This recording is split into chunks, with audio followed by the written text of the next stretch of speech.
Allô Samuel, alors donc pour cette question-ci, en fait là je vais juste reprendre la question. On dit qu'on veut avoir l'expression algébrique simplifiée qui représente la longueur de la soudure. Dans le fond, ça nous prend le périmètre finalement de la base de la pyramide.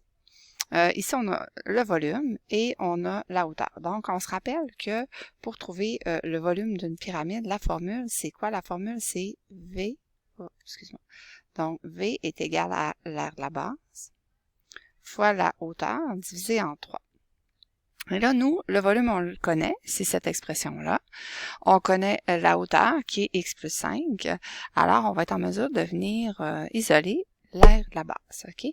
Et là, en fait, là, t'as comme si tu avais déjà une étape de fait parce que le volume qui est x3 sur 3 plus 3x2 plus 8x plus 20 tiers, qui est ici, la première étape, c'est d'enlever la division par 3. Donc, pour faire ça, c'est en multipliant le volume par 3 de l'autre côté.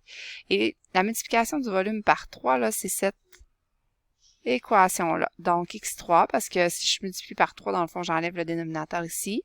Et ça me donne 9, 24 et 20.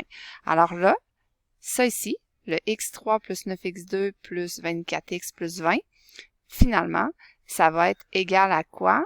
À l'aire de la base fois la hauteur. Donc, ça, j'ai pas beaucoup d'espace à écrire sur cette feuille-là. Donc, c'est égal à l'aire de la base fois la hauteur qui est de x plus 5. X plus 5. Alors, excuse-moi mon écriture. Donc, ce qu'on va faire pour avoir l'aire de la base, c'est que finalement, on vient qu'à diviser ce polynôme par x plus 5. Donc, on divise par un binôme. Alors, c'est ce que tu as à faire. Tu divises ce polynôme par x plus 5.